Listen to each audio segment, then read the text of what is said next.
Raisin said, I am going to talk to you tonight about this village called Saint-Camille, and it's located about 2 hours southeast of Montreal in the Eastern Townships. And here it is.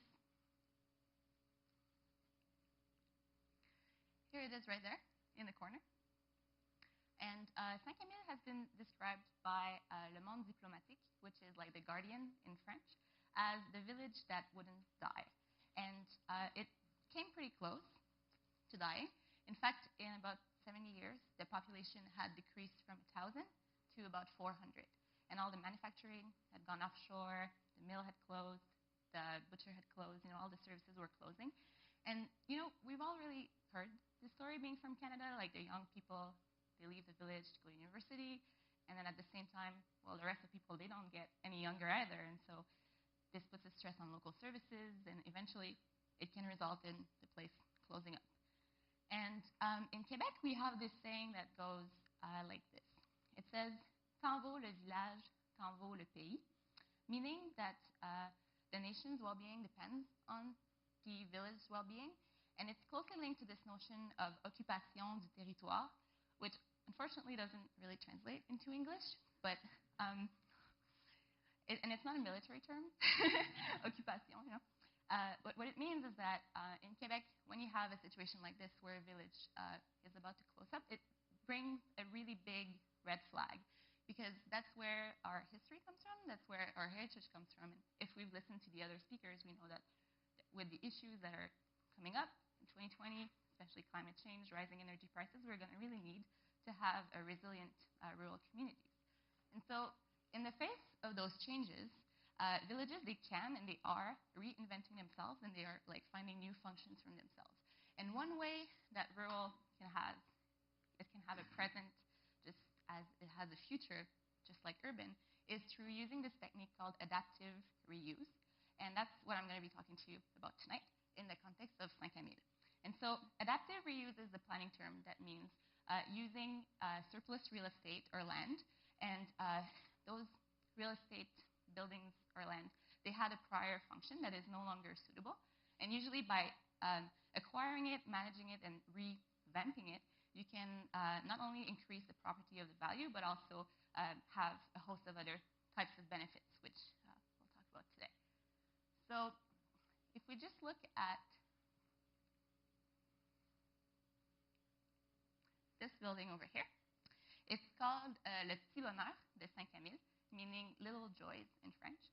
And it's a really big rock star in rural development in Quebec, because this building actually used to be the general store, which had closed down.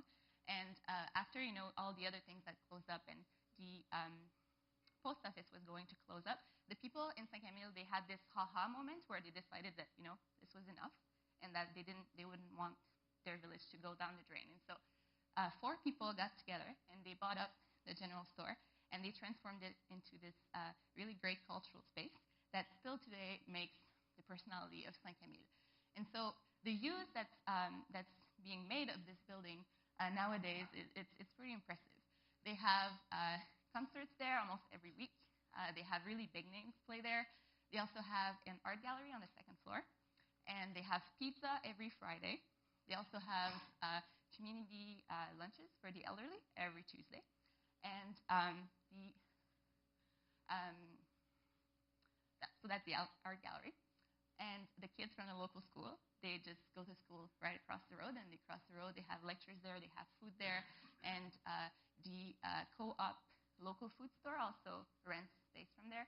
And so you have a multiple of uses that all have their space in a village of 500 people. And I think that this example, it goes to show that really people in this village, they have a really strong adaptive capacity, and they can make the best out of what they have. And so if we look at this other image, this is the Rural Road 13 project in Saint-Camille. And so to the side, I guess to the right side here, is Rural Road 13. And there's the road right there. And the project covers about 300 acres of land. And it used to be the most populated area in the village, like a really long time ago. And then the owner of the 300 acres of land had this vision that it could become that again. But before, it was this, like 4 years ago, it was mostly a woodlot and a pine tree plantation. And 4 years after the owner had said, I want this to be the most populous place in Saint-Camille again, there are 28 children under the age of 10 that live there or are on their way there. And along with their parents, it makes up for a 10% increase of population for the whole village in 4 years. So that's a pretty impressive number. And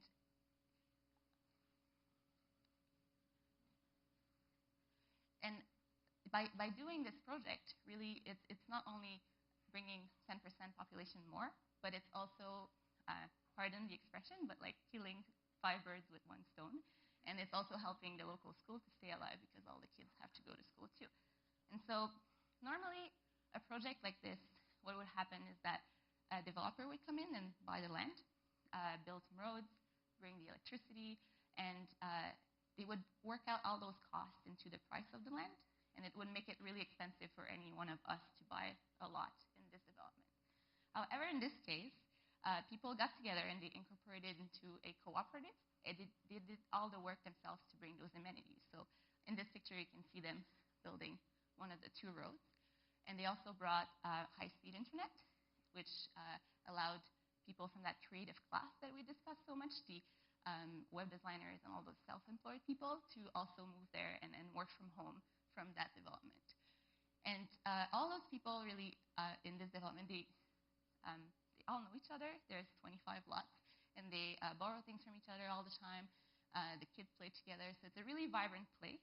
And it's not what most people would call rural sprawl, which can be damaging to the environment. Those people, they don't, water their lawn and things like that. They actually all sign up to a charter under which they commit to using the land and being stewards of the land and do some agroforestry projects.